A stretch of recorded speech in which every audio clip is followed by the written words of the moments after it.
Hello दोस्तों, कैसे हैं आप सभी। उम्मीद करता हूँ आप सभी बहुत ही अच्छे होंगे। तो आज के इस वीडियो में हम पढ़ने वाले हैं क्लास 11th केमिस्ट्री का VBI मतलब वेरी वेरी इंपॉर्टेंट रिएक्शन को आज के इस वीडियो में हम जानेंगे। और इन रिएक्शन को आपको बिल्कुल तैयार कर लेना है। ये दोनों नेमिंग रिएक्शन है, जो है फ्रैकलैंड अभिक्रिया और एक है उल्मान अभिक्रिया। तो फ्रैकलैंड रिएक्शन क्या होता है और उल्मान रिएक्शन क्या होता है, इस वीडियो में आज के इस वीडियो में हम इन दो टॉपिक को क्लियर करेंगे और आसानी से आपको समझ में भी आएगा, निश्चिंत रहिएगा आप। तो आते हैं, चलिए हम स्टार्ट करते हैं फ्रैकलैंड अभिक्रिया से। तो इसलिए तो कहने की भी ज़रूरत नहीं है कि ये दोनों इंपॉर्टेंट है, ठीक है, क्योंकि हम केवल VBI मतलब वेरी इंपॉर्टेंट जो रिएक्शन है वही हम करा रहे हैं। तो आता है कि फ्रैकलैंड अभिक्रिया क्या है। तो यहाँ पे हमने लिखा हुआ है इसका परिभाषा कह सकते हैं, या जो रिएक्शन हम लिखेंगे उसी को शब्दशः यहाँ पे लिखा जाता है। सिंपल वे में परिभाषा ही हम कहते हैं। तो यहाँ पे हमने लिखा है कि जब एल्काइल हाइलाइड को हमने लिखा है जब एल्काइल हाइलाइड की क्रिया जिंक धातु से कराते हैं तो एल्केन प्राप्त होता है। और यह अभिक्रिया फ्रैकलैंड अभिक्रिया कहते हैं। मतलब इस अभिक्रिया को यहाँ पे इस रहेगा, इस अभिक्रिया को, ठीक है, इस अभिक्रिया को फ्रैकलैंड अभिक्रिया कहते हैं।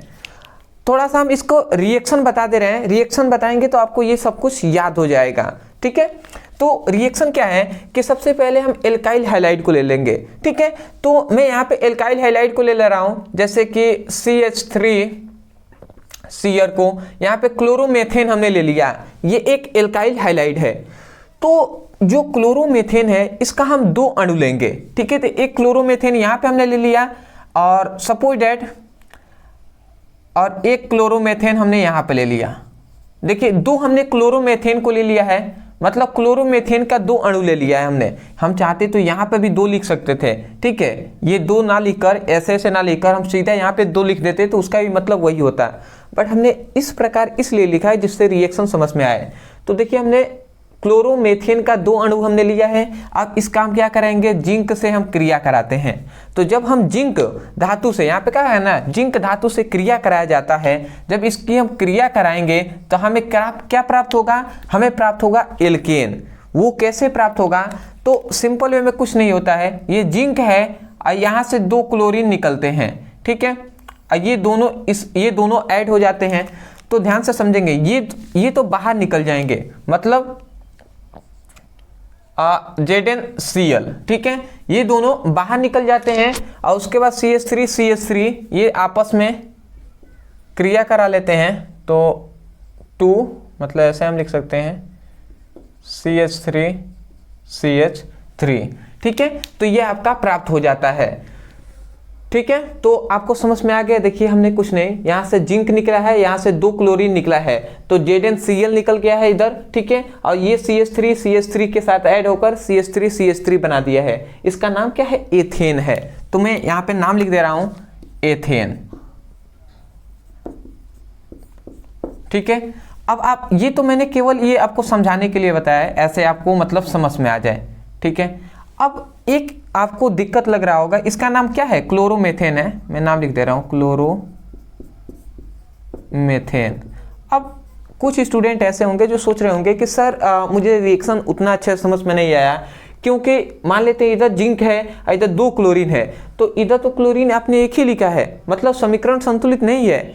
तो हम संतुलित कर लेते हैं, क्या दिक्कत है। हम क्या करेंगे, कुछ नहीं, इधर हम क्या कर लेंगे, इधर हम 2 से गुणा करा देंगे, तो 2 जिंक हो गया और 2 इधर क्लोरीन हो गया। तो इधर हम देखते हैं तो एक ही जिंक है ना, तो इधर भी हम 2 से गुणा करा देंगे। तो जब 2 से गुणा कराएंगे तो 2 जिंक हो गया, 2 इधर भी जिंक, 2 क्लोरीन हो गया, 2 इधर भी क्लोरीन हो गया, रिएक्शन संतुलित हो गया।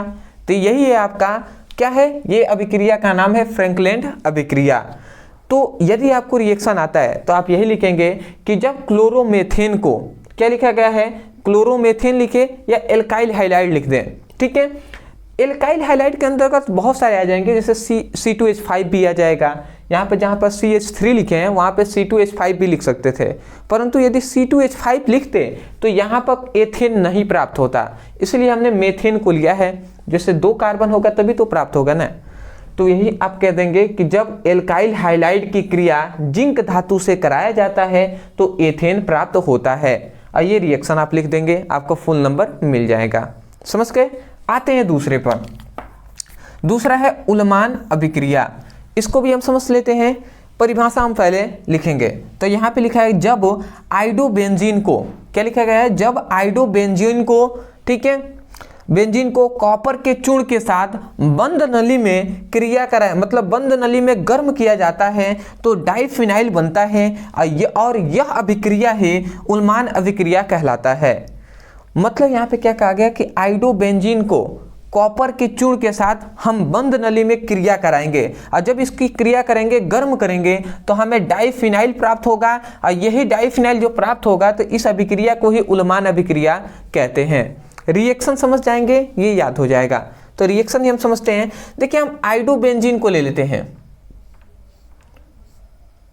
देखिए बेंजीन के साथ क्या जुड़ जाए, आयोडीन जुड़ जाए, ठीक है, तो इसको आइडोबेंजीन कहेंगे। तो आइडोबेंजीन का हम 2 अणु ले लेंगे, ठीक है। तो एक यहाँ पे हमने लिया है, अब किसको, कॉपर के साथ हम क्रिया कराते हैं। आइडोबेंजीन की क्रिया कॉपर के चूर्ण के साथ कराएंगे, परंतु याद रखेंगे हम 2 आइडोबेंजीन लेंगे। जैसे यहाँ पे 2 लिए थे वैसे ही यहाँ पे भी हम 2 लेंगे। तो यहाँ पे आइडोबेंजीन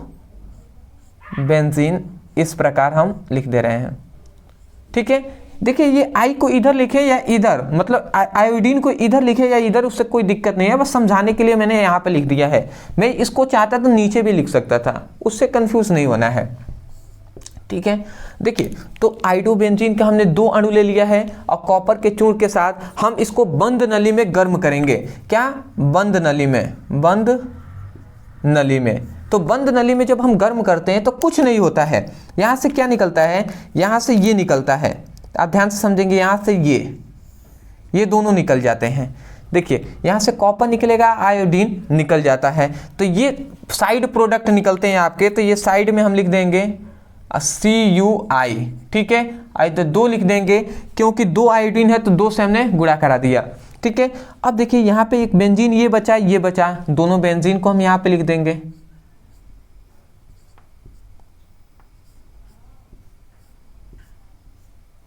ठीक है। तो यही बेंजीन, अब देखिए 2 बेंजीन है तो इसी को हम डाइफिनाइल कहते हैं। तो यही तो है डाइफिनाइल,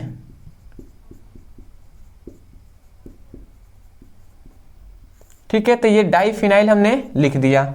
उसके बाद ये तो केवल हमने समझाने के लिए बताया है, ठीक है। मैं इसको मिटा दे रहा हूं फिर से,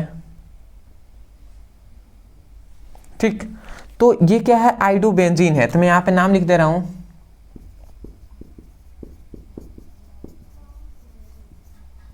ये आइडोबेंजीन है, ये भी आइडोबेंजीन, ये क्या है, कॉपर का चूर्ण है। तो ये आपको रिएक्शन समझ में आ गया।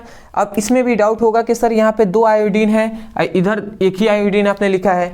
तो देखिए 2 से हमने इधर गुणा करा दिया, 2 आयोडीन इधर भी हो गया, 2 आयोडीन इधर भी हो गया, परंतु कॉपर इधर 1 है, इधर कॉपर 2 हो गया है। तो इधर सिंपल में क्या कर देंगे, 2 से गुणा करा देंगे कॉपर में, ठीक है। मतलब कॉपर के भी 2 अणु ले लेंगे, तो अब रिएक्शन संतुलित हो गया। तो ये हुआ आपका रिएक्शन। मैं आशा करता हूं कि 2 रिएक्शन है, दोनों आपको अच्छे से समझ में आ गया होगा।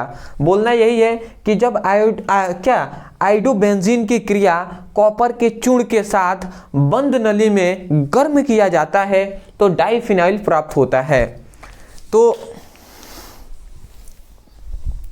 तो मैं आशा करता हूं दोस्तों आपको अच्छे से समझ में आ गया होगा। मैं यही कहूँगा, समझ में आया है तब जाकर वीडियो को लाइक कीजिएगा, चैनल पर नए होंगे तो चैनल को सब्सक्राइब कर दीजिएगा। दूसरी बात कि यदि आप पढ़ना चाहते हैं फिजिक्स का या केमिस्ट्री का, हिंदी का, इंग्लिश का, सभी इंपॉर्टेंट क्वेश्चन जो बोर्ड एग्जाम के लिए इंपॉर्टेंट है, तो डिस्क्रिप्शन बॉक्स में आपको लिंक मिल जाएगा। उस पर जो भी विषय को आपको पढ़ना है उस पर क्लिक कीजिए और अपनी basic to high chapter wise सभी इंपॉर्टेंट क्वेश्चन की पढ़ाई कीजिए। तो मैं आशा करता हूँ समझ गए होंगे। तो मिलते एक नए टॉपिक के साथ, तब तक के लिए धन्यवाद।